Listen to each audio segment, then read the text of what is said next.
Es analista agronómico internacional, está especializado en asesorar a las empresas, pero especialmente a las dedicadas al sector del aceite de oliva. Dejó las clases en la universidad para dedicarse plenamente a esta profesión que después de más de 2 décadas de trabajo le ha convertido en una voz totalmente autorizada para el sector. Sabe de números, sabe de evolución de mercado, sabe de estrategias y hoy nos visita en Mejor Hablando. Se llama Juan Vilar y es nuestro protagonista. Juan Vilar está considerado como uno de los mayores expertos de aceite de oliva. Una voz formada y autorizada en el análisis comercial de un sector que cada día se enfrenta a nuevos retos y que está en evolución constante. Una autoridad a nivel mundial. De ahí que desde hace años se ha requerido por los olivareros españoles, pero también por empresarios que desde otros países quieren invertir en la elaboración de un producto, el aceite de oliva. Se le escucha, se le presta atención y se le invita a encuentros y foros en cualquier parte del mundo. Es doctor en Económicas, profesor y director del MBA Oleícola de la Universidad de Jaén, entre otros relevantes cargos relacionados con la docencia y la investigación.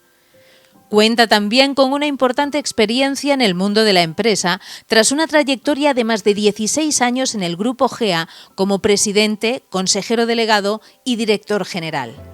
Pero su dedicación profesional la ha mamado desde abajo, desde el Tajo, en la recolección de la aceituna, en el molino de aceite de su localidad natal, en la comarca de la Sierra de Cazorla. En la actualidad es CEO de Juan Vilar Consultores Estratégicos y analista agronómico internacional. Se dedica, tal y como nos cuenta, a pensar en los demás, en sus negocios y en sus posibilidades de desarrollo, en predecir el comportamiento de los mercados. Cuenta con más de 1000 aportaciones científicas y aunque por el momento ha aparcado las clases ordinarias en la Universidad de Jaén, sigue tutorizando proyectos y trabajos académicos. Hoy conocemos con más detalle en Mejor Hablando a Juan Vilar.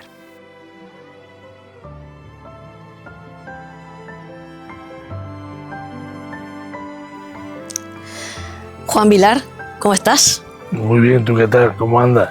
Muy bien, deseando hablar contigo. Bueno, pues a ver dónde nos lleva esta conversación. Era recíproco, con lo cual, pues mira, me alegro mucho. Experto en el sector del campo, asesor a nivel internacional, más de 1200 publicaciones científicas divulgativas. A ver, por seguir aportando datos, pues conferencias en más de 30 países.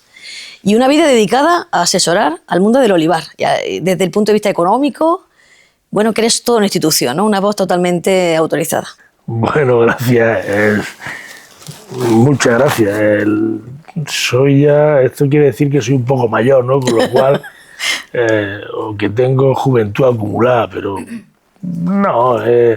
Creo que, ¿sabes lo que ocurre? Que cuando estás más tiempo en una etapa de tu vida, quiere decir que estás dejando de prestar atención a la siguiente etapa, ¿no? He ido cambiando de etapas muy constantemente, o cada cierto tiempo, o de manera obligada por lo que pensaba que se debía de hacer.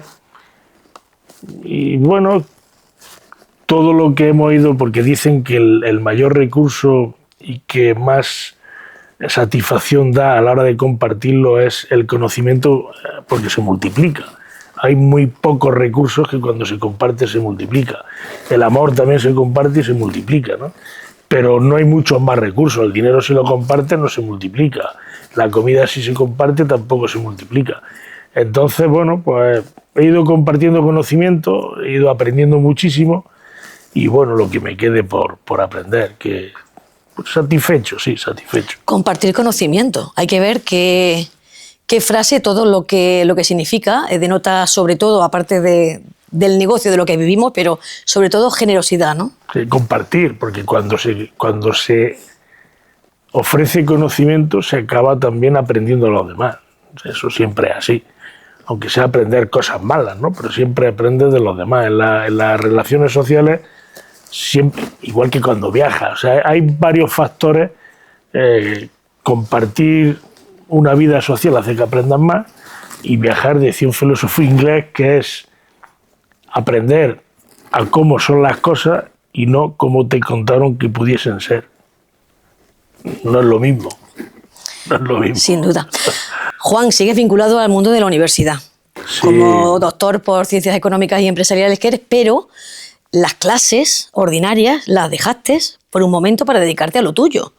Primero en una multinacional y después dijiste, no, voy a asesorar yo, pero por mi cuenta, ¿no? Básicamente fue así. Primero, pues, estuve viajando por todo el mundo con la multinacional, con GEA de Fire Separator. Luego que tuve la oportunidad, me dieron la oportunidad de poder, pues, conocerme todo el planeta, sobre todo en el ámbito oleícola. Y hoy, por ejemplo, he hablado con Australia hace un ratito, con lo cual esos activos no te los puede quitar nadie, también de conocimiento, que hablábamos antes de conocimiento. Pero bueno, todo llega a su fin y decidí irme, montar mi propia pequeña compañía, muy pequeñita, somos no muchos, somos ahora mismo, creo que somos 11 los que estamos ahora mismo. Y trabajamos, pues, para todo el planeta. O sea, ahora mismo, por ejemplo, tenemos proyectos activos en Australia, en Canadá, en Francia, en Sudáfrica, en fin, en todo el planeta, con lo cual, pues, enriquecedor. En España, por supuesto, en Portugal trabajamos también muchísimo, lo cual es enriquecedor y es otra etapa más. Ya también he comenzado la siguiente etapa, porque no es lo mismo torear que hablar de toreo, ¿no? Entonces, cuando hablas de toreo, a los que torean les puede molestar, ¿no? Porque puede generar ciertas imprecisiones cuando cuenta algo porque no proviene de la experiencia, ¿no? Porque no estuviste allí, ¿no? Efectivamente. Entonces, también hemos incrementado la faceta de agricultor ya un poquito más grande, con lo cual ya empieza a entender a otro eslabón más de la cadena que a lo mejor antes, en algunas ocasiones, pues no entendían, ¿no? ¿Y qué te está dejando, qué te ha dejado esta etapa como asesor a nivel personal? Bueno, pues me ha dejado, mira, hay una cosa que nunca llegaré a entender. Cuando era director general, cuando tomaba una determinación, generalmente te hacían caso, ¿no? Y si no te hacían caso, pues tendrían que, a lo mejor, disimular para no hacerte caso y que tú no te dieras cuenta, ¿no? Que al final te das cuenta por los resultados. Cuando tú eres consultor, te tienes que acostumbrar desde el momento cero a que hay gente que te hace caso y gente que no te hace caso. Con lo cual, aun cuando tú sepas que alguien se va a equivocar, tú le puedes recomendar lo adecuado, pero siempre la última palabra lo tiene la persona que recibe el consejo, que puede hacer lo que quiera. Y a lo mejor hasta la tercera vez que se equivoca no te empieza a hacer caso. ¿Y cuando bajan mucho los precios es que no te han hecho mucho caso? No, ojalá tuviera. Quiero decir, porque el que vende también forma parte activa de la operación, ¿no? El que vende. Y en el momento en el que vende. El que vende, generalmente, para que alguien compre, alguien tiene que vender. Es muy difícil. A ver, hay varios factores que determinan la tendencia de precios y la tendencia en rango más o menos es sencilla de entender, ¿no? Pero no, hacerte en ese punto no puedes ser tajante y taxativo, no puedes decir vende hoy que mañana el precio va a ser más bajo, porque el futuro muy poca gente o casi nadie podría conocerlo, y entonces lo que está incitando a las personas a que se equivoquen o a que acierten y el día que se equivoquen tengan un problema, ¿no? Además, como asesora, aparte compradora y aparte vendedora, si acierta uno, el otro no ha acertado. Por lo tanto, hay que tener cuidado. No. En ese tipo de cosas tenemos herramientas matemáticas que determinan la evolución y la tendencia de precios, que las compartimos con muchos clientes, pero no me refiero a decisiones de otro tipo, decisiones más estructurales que sí tienen fundamentos, más que el analizar la tendencia de precio. La tendencia de precio generalmente no depende de tu actitud. Es muy difícil que la tendencia de precio dependa de la actitud ni de un agricultor, ni de un envasador, ni de una gran distribución. Es imposible, es casi imposible. Juan, en pocas palabras, para que la gente se entere, nos enteremos todos de una vez, ¿qué pasa con esto de los precios del aceite de oliva? ¿Qué pasa? Bueno, mira, es muy sencillo. Hay muchos factores de los que no vamos a hablar, solo vamos a hablar de uno. El factor que mueve a nivel internacional los precios en origen es el clima, no hay otro factor. Entonces, dependiendo de lo que haga el clima, esto incide sobre la producción. La producción puede ser mayor o menor, y esta producción de mayor volumen o menor volumen hace que haya suficiente aceite para cubrir la demanda. Si hay más aceite para cubrir la demanda que para cubrir la demanda existente, los precios bajan, y si por el contrario la demanda pasa a ser mayor que la oferta potencial, pues los precios suben. No hay más, es un juego de oferta y demanda. Luego, ¿qué ocurre? Que hay otros factores de carácter sociológico que podríamos analizar, pero básicamente el 90% o 95% de la incidencia en la evolución de la tendencia de precios viene dado por la climatología, generalmente en forma de lluvia. Hablar del olivar, del cultivo del olivar, ¿qué es? Hablar del cultivo del olivar, bueno, ¿qué es?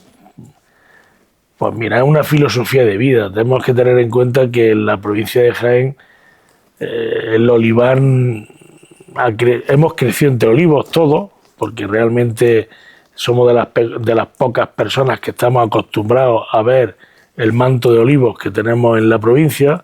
Eso para lo que nosotros es usual, es como el que se levanta todos los días abriendo la puerta del dormitorio y viendo la alhambra, lo ve normal, pero generalmente eso no es normal, es algo extraordinario. Igual nos sucede a nosotros, es algo que incide en la población, que incide en el comportamiento, que incide en la idiosincrasia, que incide en el modo de entender las cosas en la provincia, y que si además lo enriquece habiendo conocido pues muchos países fuera del entorno actual, hace que cuando vuelvas pues puedas valorarlo más de otra manera y proponer cosas que podrían incluso, sin afectarlo, pero mejorar el entorno de las personas que vivimos del mundo de la olivicultura, y que en cierta medida pues hacemos que nuestra familia y el entorno pues se nutra de esa economía, que es la economía que genera el olivar, y de la cual pues llevamos viviendo desde la época de los fenicios, que fueron quienes trajeron a través del Guadalquivir vía Cádiz el olivar a la provincia. ¿Y por dónde pasa ese futuro? Porque se está poniendo, bueno, pues en entredicho si ese olivar tradicional, del que gran parte está en la provincia de Jaén, va a poder continuar adelante con esa amenaza y esa competencia fuerte, feroz, que es el olivar de seto, las nuevas formas de cultivo, más superintensivas. ¿Cuál es el futuro para poder convivir manteniendo esa forma de vida, ese modelo de cultivo, con lo que viene ahora, con esa amenaza? Hay una cosa importante, que es resistirse a los cambios, a la innovación. Es absurdo, no tiene ningún sentido, porque hay dos maneras de asumir los cambios: hacerlo de manera proactiva o hacerlo de forma reactiva. Cuando tú te enfrentas a un cambio de manera reactiva, generalmente te suele proporcionar una serie de problemas que no sucede cuando ocurre por iniciativa propia. Aquí en la provincia, evidentemente, hay una cosa importante: el olivar tradicional no es enemigo del olivar en seto, ni el olivar en seto es enemigo del olivar tradicional. Hemos de tener en cuenta que la demanda global de aceite de oliva en el planeta es de 3,3 millones de toneladas, y ni el olivar en seto, que el olivar en seto solo supone aproximadamente el 13% del aceite del planeta. El restante aceite procede del olivar intensivo y olivar tradicional. Por lo tanto, son olivares complementarios. De hecho, el olivar en seto tiene unas características, las variedades tienen unas características que lo hacen menos estable. Por ejemplo, un aceite picual de sierra de secano tiene una durabilidad mucho mayor que una arbequina de seto, de regadío, de campiña. Eso es así. ¿Qué ocurre? Que tienen no solo que convivir, sino que se complementan unos a otros. Se mezclan entre sí para enriquecerse mutuamente y durar más tiempo. Por lo tanto, hay una cosa importante. A nivel mundial, la mano de obra es aproximadamente un 25% en la agricultura, pero en el continente europeo tan solo el 5,6%, y se prevé que sea el 2,5%. En la provincia es materialmente imposible poder recolectar todos los olivos con las personas que vivimos del sector. Es completamente imposible. No, ni tan siquiera trayendo mano de obra de otros países se puede conseguir. De hecho, somos los mayores productores de aceite lampante del mundo. ¿Por qué? Pues porque la campaña se alarga más de la cuenta. Por lo tanto, la innovación en el ámbito de la transformación donde se pueda, hay que hacerla, es vital. Tenemos que afrontarla, tenemos que hacer que suceda, ¿no? Y evidentemente hay aproximadamente en la provincia de las 600.000 hectáreas, hay unas 250.000 hectáreas que por idiosincrasia, por pendiente, por tamaño, por ausencia de agua, por una serie de factores, no son transformables. Bueno, pues habrá que buscar alternativas que no sean la intensificación, que podríamos pensar en la singularización de esos aceites. Hace poco presentamos un libro en el cual analizábamos a nivel internacional los 82 ejemplos de diferenciación que más llamaba la atención en el planeta. Bueno, pues son ejemplos no para que la gente lo aplique, sino para que la gente vea qué se está haciendo en otros países, inclusive en España, y podamos aplicar a estos olivares de sierra, de secano, de olivar tradicional, que fijan población al entorno rural, las estrategias adecuadas para que entienda el usuario que ese aceite hay que pagarlo más caro y, por lo tanto, al pagarlo más caro, contribuyamos a que el resto de familias que hay en ese entorno vivan de una manera razonable. Pero, evidentemente, eso hay que trabajarlo. Por lo tanto, los dos tipos de olivar vivirán, pero tiene que ser parte activa el agricultor para poder llevar a cabo ese tipo de estrategia. ¿Qué cara se te queda, qué cuerpo se te queda cuando ves en las noticias, cuando suben los precios, el IPC, la inflación, y el aceite de oliva es el causante de todo esto que está pasando, el causante de todos los males? ¿Cómo te sientes? Bueno, tener en cuenta que los periodistas hacen una labor fundamental que es muy buena, pero luego cuando no hay noticias, pues se recurren a noticias, que llamen la atención, como puede ser el incremento de aceite de oliva. Mira, si analizamos cuál es el impacto del aceite de oliva a nivel del IPC, pues lo voy a hacer rápido para no cansar. De cada 100 euros que se gasta una familia a nivel en el supermercado para satisfacer sus necesidades alimentarias, tan solo 2 euros son aceite y grasa. En España el aceite de girasol, que eso casi nadie lo sabe, se consume más que el aceite de oliva. O sea, somos unos mayores consumidores de aceite de girasol que de oliva. Aproximadamente el doble. Bien, pues si hay aproximadamente el doble, de esos 2 euros, 40 céntimos son aceite de oliva y el resto, pues, aceite de girasol. Por lo tanto, 40 céntimos sobre 100 euros es inaudito pensar que esto va a afectar a la renta neta de una familia española. Entonces, ¿qué ocurre? Que nos dejamos engañar por los titulares.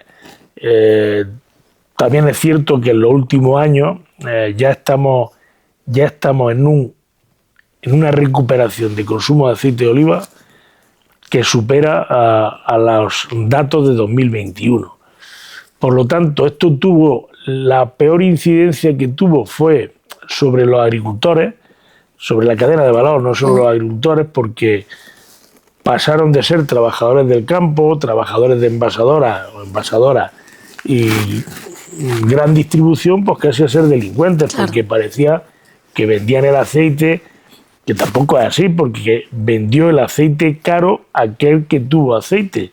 La mayor parte tenemos que tener en cuenta que en España la campaña de aquellos 2 años pues fue un 70-80% menor que la capacidad nominal. Por lo tanto, no benefició a nadie. Creo que deberían el aceite de oliva sacarlo del cómputo que interviene en el cálculo del IPC, porque no tiene ningún sentido. ¿La universidad y las investigaciones están llegando como deben, a la velocidad que se requiere al sector? ¿O tardan en llegar? ¿Hay un sector receptivo? Sí, el sector es muy receptivo, pero ocurre como sucede en la mayor parte de los campos, menos en la medicina.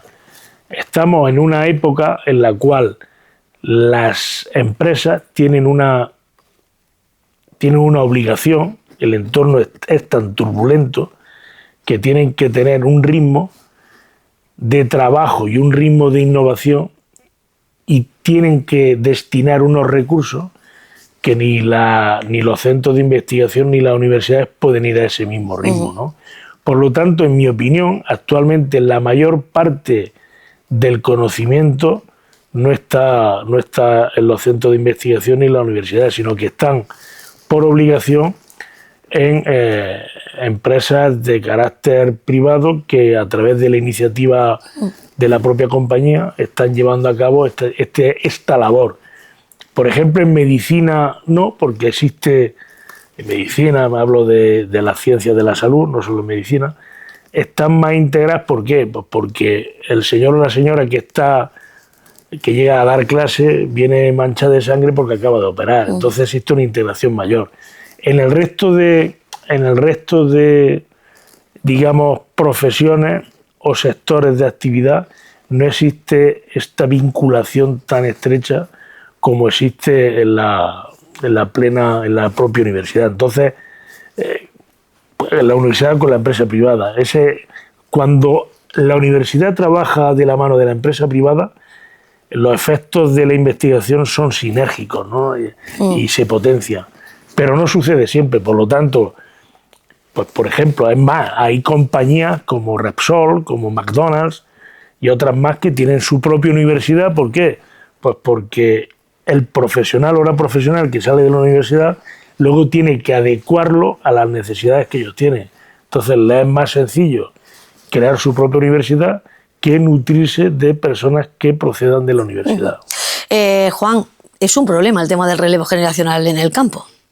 Es un problema. Cada vez son menos los que quieren quedarse a mantener el negocio familiar o incluso iniciar una nueva aventura empresarial en el sector primario. ¿Esto dónde nos puede llevar? Porque el tema es complicado. Yo matizaría, no estoy plenamente de acuerdo contigo. Son dos factores clave. El relevo generacional no se produce, pero porque no quiere el joven o porque no da relevo el mayor. Es que, y voy a ser clarito, conocemos alguna institución en la cual si aquí nos damos una vuelta por la provincia, hay todavía almazaras cooperativas que tienen juntas rectoras, que hay personas que yo no digo que no estén, ¿no?, que tienen 95 años, 96 años, 90 años. Creo que ya es tarde para dar el relevo generacional. Hay personas que trabajan en el campo que todavía tienen 70, 80 o 90 años, que no me parece mal, pero ¿sabes lo que sucede? Que el otro día me llamaron para una compañía, que no diré el nombre, para analizar por qué no se producía el relevo generacional. ¿Y cuál fue la conclusión? Te voy a contar lo que ocurrió. Había unas 10 personas de tercera a cuarta generación que ya tenían todos más de 40 años. Todos se habían formado. Uno era farmacéutico, otro era arquitecto, otro era economista, otra era médico. Entonces, la reunión era para que alguien de ellos se incorporara a la familia. El señor que dejaba el puesto tenía 92 años y el señor que se incorporaba al puesto tenía 68. Claro, tú le dices a esos 10 que ya han labrado su futuro, uno vivía en Jerez, otro vivía en Madrid, que ellos ya ¿qué relevo generacional? Si ellos ya habían hecho su vida a través de las profesiones para las cuales se habían formado. Por lo tanto, creo que la labor de la sucesión no es una labor exclusivamente imputable al joven, sino que también creo que se debería de hacer, pues como se hace en la mayor parte de las empresas, con un protocolo familiar y decir, mira, tú te vas a ir, te vas a formar durante X años, pero como te quieras quedar en la finca, pues a partir del año tal vas a ser tú quien te ocupes con mi ayuda, que doy un paso atrás, no me voy, pero te voy dando soporte, pero tú te vas a ocupar de estas cosas.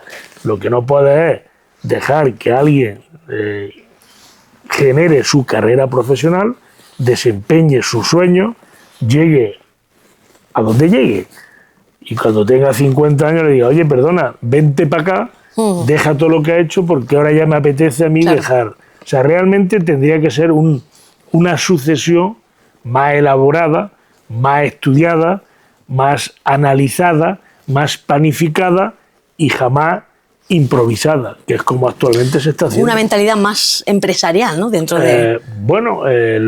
sí, básicamente. Más profesional. Es que además, efectivamente, uno no puede tratar de inculcar la evolución de sus sueños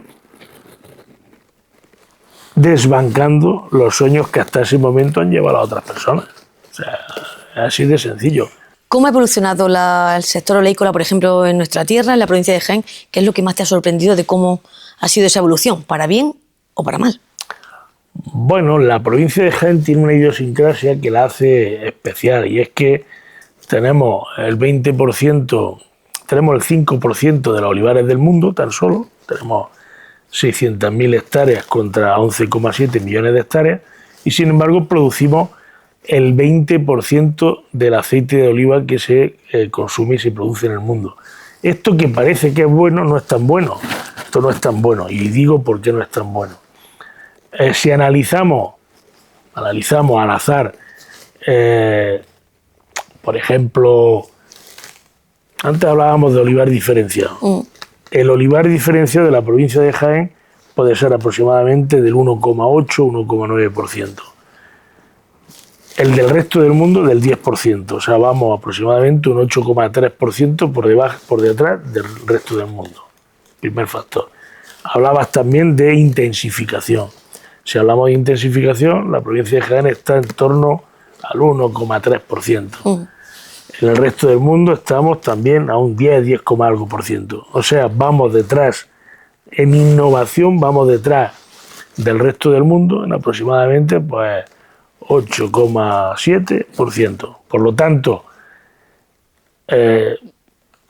tenemos un problema. El resto del mundo en el ámbito de la olivicultura va evolucionando a una velocidad completamente distinta a la nuestra, y nosotros o evolucionamos o a medio plazo ya lo tenemos, pero lo tendremos más. A medio plazo tendremos un problema muy grave porque no estaremos a la altura que marca el resto de la olivicultura internacional. Y estamos viendo como países como por ejemplo China están despuntando, están llevando a cabo una estrategia real, ¿no? para producir, atendiendo la necesidad que hay de ese producto. Quiero decir que han venido a España, han visto nuestra forma de trabajar, de producir, se han quedado con lo bueno y han mejorado, ¿no? Bueno, China es un ejemplo, pero y hay muchos más, claro. El ejemplo más claro de olivicultura, digamos, innovadora, es Portugal. Es Portugal. Mira, hace unos años, o sea, allí, por ejemplo, ¿qué ocurre? También es cierto que es una olivicultura que exige muchísimo más. O sea, cuando tú te montas en el tren de la evolución, de la innovación, de esos entornos turbulentos, ya no puedes parar, está claro. Pero claro, es que quien no esté montado en ese tren posiblemente no se esté dando cuenta que está muerto cercano a la muerte. Entonces, bueno, habría que pensar en cómo tratar de aplicar las dos estrategias que hemos dicho. Por un lado, la intensificación, por otro lado, la diferenciación, pero hay muchas más. tenemos una dispersión de almazara elevadísima, tenemos una falta de mano de obra total. Creo que el resto del mundo va a una velocidad, no nos hemos dado cuenta, y y la provincia de Jaén, más con respecto al resto de España, incluso la mismísima Sevilla va a un ritmo completamente distinto al nuestro en todos los ámbitos, tanto en diferenciación en tecnología de almazara, en intensificación. No quiero decir que aquí no haya gente que lo esté haciendo especialmente bien, por cierto que sí, por supuesto que sí, perdón, pero para producir el 20% del aceite del mundo tenemos una responsabilidad clara, y es que deberíamos de liderar el mercado internacional de aceite de oliva, y no lo hacemos. ¿Las freidoras de aire son tan amenaza para el consumo del aceite? Sí que lo son, porque mira, hemos vivido una época en la cual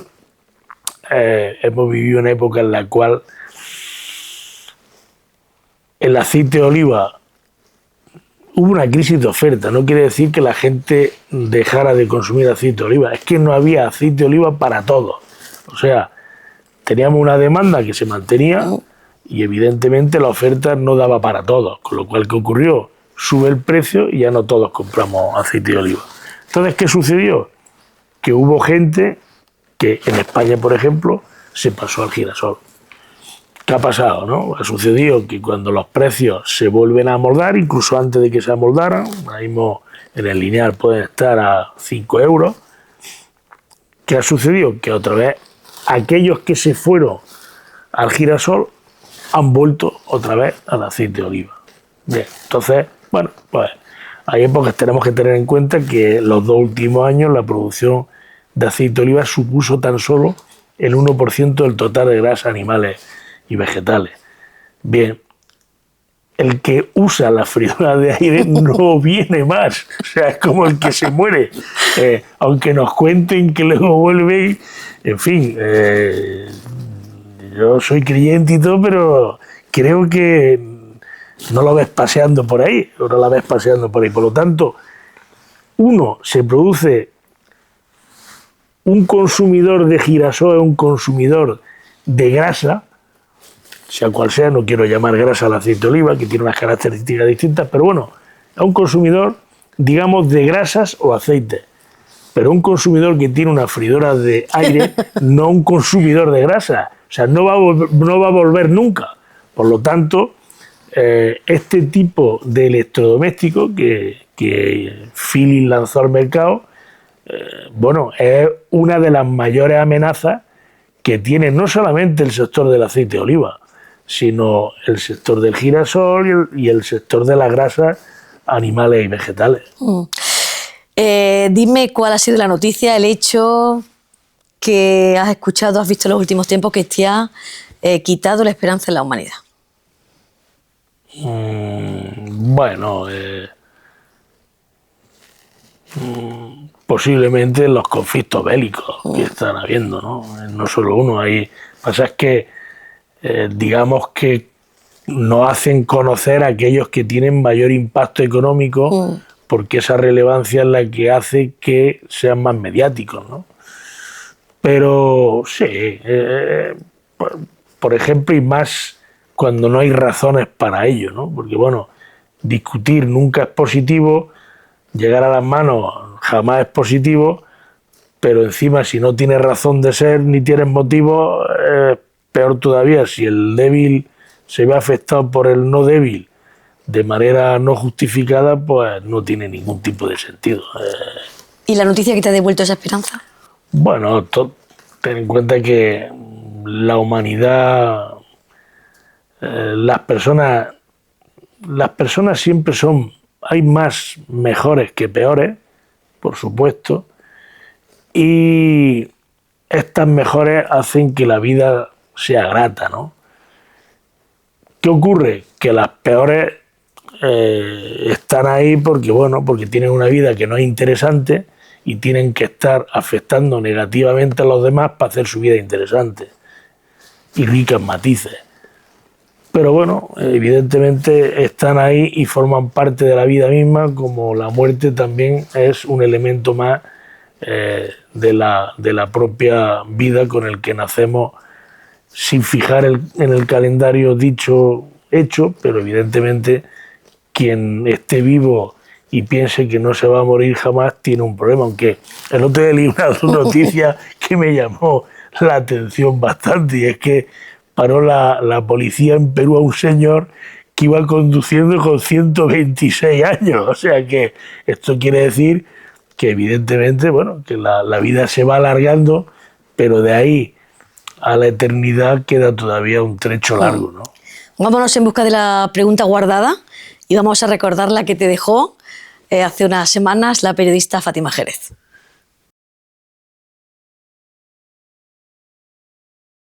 Pues mira, yo le preguntaría que qué le quita el sueño, que a qué tiene miedo.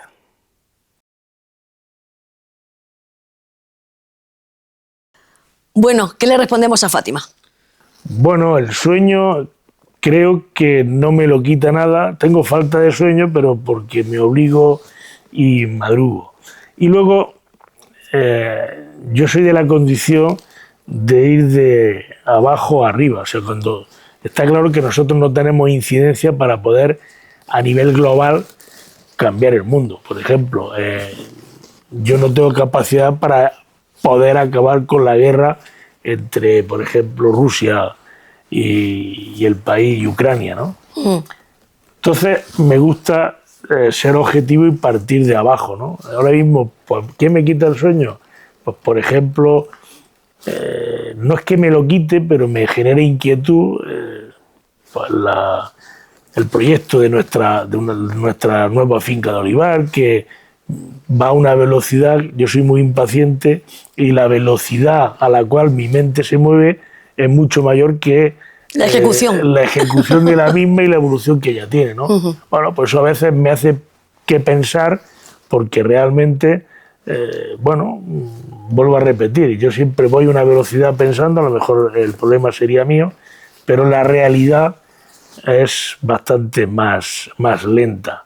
Perdón, y miedo, ahora mismo creo que nada me da miedo.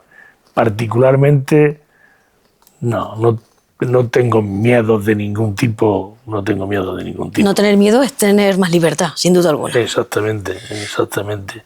¿Qué pregunta le dejamos a ella?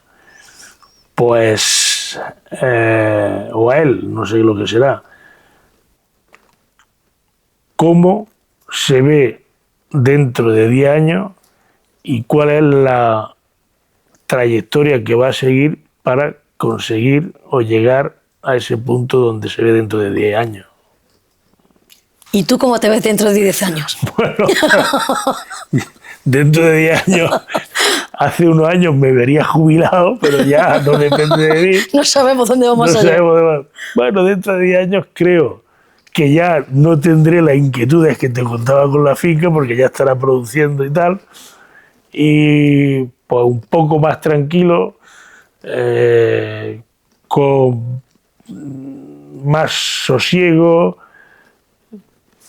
ya creo que con mayor estabilidad, mucha más estabilidad, ya dedicándome exclusivamente a cosas pequeñas, y buscando descanso, buscando sosiego y descanso. Y dejando también la mente un poco descansar, sí, porque los analistas y los estrategas internacionales estáis como analizando todo, y eso es es una realidad, ¿no? Que forma parte ya del pensamiento de uno. Esto es como la mente del consultor es como un vientre de alquiler. ¿Sabes lo que ocurre, no? Que tú tienes una sola mente. Yo hoy, por ejemplo, llevo todo el día pensando para los demás.